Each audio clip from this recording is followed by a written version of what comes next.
या जब भारत पाकिस्तान का युद्ध चलता है और बंगाल में लोग सड़क पर आकर उसका विरोध करते हैं कि ये युद्ध नहीं होना चाहिए, अगर इस तरह के सेंटिमेंट खुद भारत के अंदर है तो आपको लग रहा है फिर हमें बाहर से किसी दुश्मन की जरूरत? मैंने आपको वही बोला कि जैसे कई लोग जो विशेषज्ञ हैं वो ये कहते हैं कि भारत के लिए एक चाइना फ्रंट है, एक पाकिस्तान फ्रंट है, ये दोनों टू फ्रंट है, क्योंकि वो 3 फ्रंट्स के साथ तो आप निपट लेंगे, क्योंकि उसको निपटने के लिए आपकी सेना है और सेना बहुत केपेबल है। 3 दिन में निपट लिए, वो 3 दिन में निपट भी लेंगे। वो सेना हमारी इतनी केपेबल है, हमें सेना पे भरोसा है कि वो कर लेंगे ये काम। लेकिन ये जो भारत के अंदर बैठे हुए सांप भारत को डस रहे हैं, ये जो गंगा के अंदर के सांप हैं, इन सांपों को कोई नहीं निकाल सकता। ऑपरेशन सिंदूर चल रहा था, उस ऑपरेशन के दौरान और उस ऑपरेशन से पहले कुछ मीडिया वर्गों ने किस प्रकार का नैरेटिव चलाया।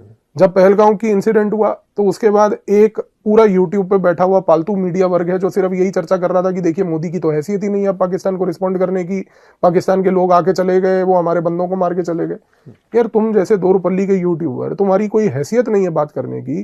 फिर जब ऑपरेशन सिंदूर हुआ तो सिंदूर के दौरान फिर इन लोगों ने ही भारत में बैठ के सोचिए नैरेटिव चलाया कि भारत ने टेररिस्ट कैंप नहीं, पाकिस्तान के सिविलियन मार दिए।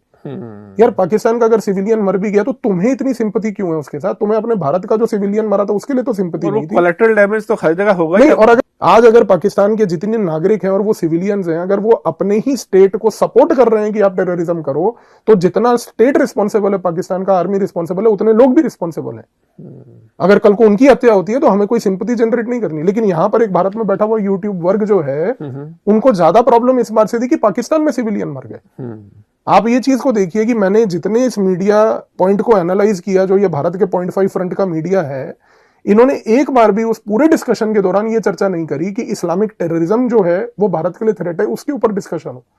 इनको प्रॉब्लम थी कि मोदी कर क्यों नहीं कुछ रहा, फिर मोदी ने कुछ किया तो पाकिस्तान के सिविलियन मर गए, और फिर जैसे ही वो खत्म हुआ तो अब जी हमारे राफेल गिर गए। तो गोल पोस्ट चेंज होता रहता है। इनका गोल पोस्ट सिर्फ एक ही है कि देश में गुमराह करो लोगों को, उनको ऐसी पॉइंट पे ले आओ कि जिसमें आप सरकार की लेजिटिमेसी को चैलेंज करो। लोगों के मन में एक ऐसा नैरेटिव पैदा कर दो कि सरकार यदि कुछ भी करे उसका लेजिटिमेट और लेजिटिमेसी जो है, खास करके वो व्यक्ति उसको सोचे ही ना कि ये चीज कर सकती है सरकार। तो ये हैं लोग जो 4th जनरेशन वॉर चला रहे हैं। आपने बड़ा अच्छा बात की पवनीत जी, और इसी से सवाल ये निकलता है कि आज हम एक ऐसे दौर में जी रहे हैं जब रियल वॉर से भी बड़ा होता है नैरेटिव वॉर, है ना।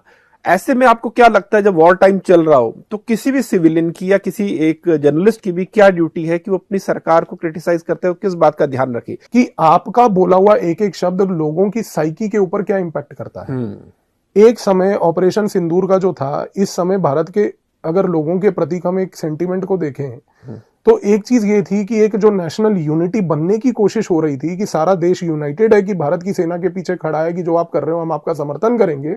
यहां पर इस वर्ग ने उस यूनिटी को तोड़ा है, क्योंकि इनका उद्देश्य वही था कि ये यूनिटी ना हो।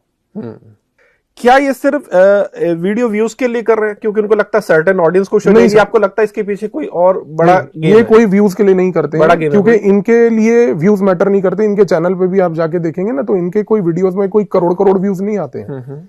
ये सिर्फ इसलिए करते हैं क्योंकि ये एक पक्ष का एजेंडा चला रहे हैं, और वो पक्ष का एजेंडा ये है कि भारत कमजोर ही रहे और नौकर रहे, बढ़े ना।